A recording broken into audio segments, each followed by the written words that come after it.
כן, נולדתי בתל אביב ב-1935. הרבה מהילדות שלי לא זכורה לי.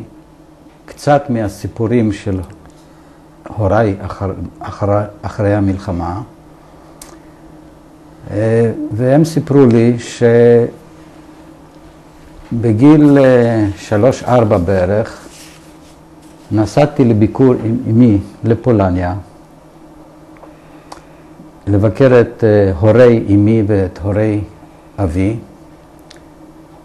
אמי חזרה אחרי חודש לארץ להצטרף לאבא, לעזור לו לבנות את המולדת, ואני הייתי אמור לחזור עם סבי וסבתי שהתכוננו לעלות לארץ תוך תקופה קצרה. נשארתי שם מפני שכאן המצב בארץ אז היה קשה מאוד, ושם פינקו אותי והיה לי כל טוב. המשפחה שלי הייתה בעלת 3 כפרים, ולא חסרה שם לא שמנת ולא חמאה, ולכן החליטו שיותר טוב שאני אשאר שם. ואז פתאום השתבשו האירועים ופרצה המלחמה.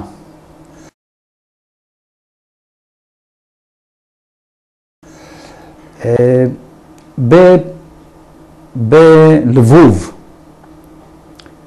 חיינו יחד עם הדוד והדודה, פלה, דוד יצחק ברטפלד, כמו שאמרתי, ודודה פלה. ואז הגרמנים התחילו להתקרב וכבשו את העיר.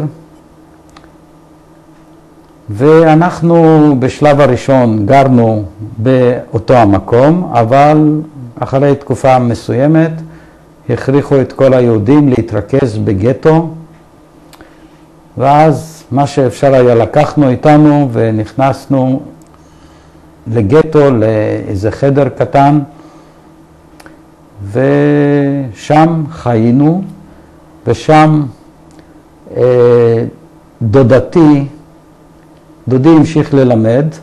דודתי עבדה בבית חרושת, אני לא יודע שייצר משהו לצורכי המלחמה, שמנהלו היה גרמני, ויום יום היא הייתה לוקחת אותי ומחביאה אותי, באה איתי לתוך הבית חרושת, ואני הייתי שם מבלה כשהיא הייתה עובדת, וגם עזרתי, הייתי אחראי על צחצוח הנעליים והארדליים של כל הפקידים שעבדו שם במשרד.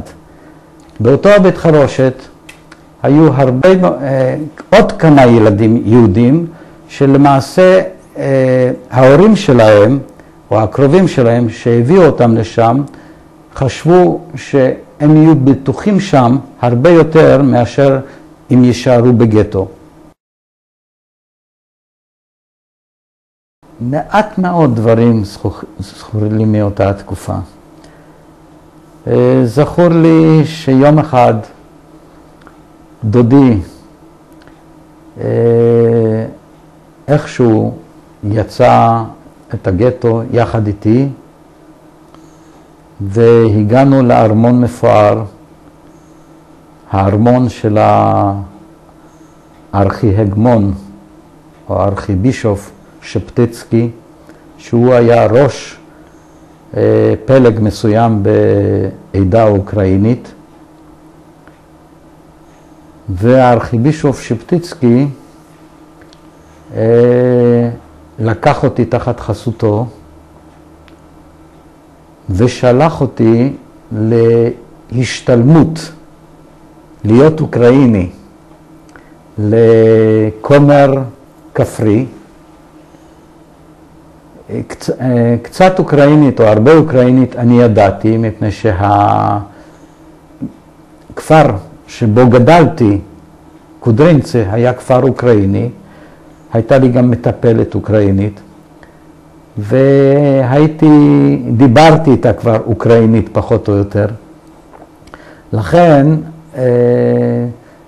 אצל הכומר הסתדרתי מיד השתלבתי במשפחה שלו, למדתי את התפילות, למדתי את ההתנהגויות, ובמשך 3-4 חודשים הוכשרתי להיות אוקראיני. משם הכומר הזה, הייתה לו ידיעה מלאה שאתה יהודי. בוודאי, בוודאי. הכומר הזה הייתה לו ידיעה שאני יהודי, והוא פשוט חינך אותי כדי שאני לא אבלוט כאדם זר.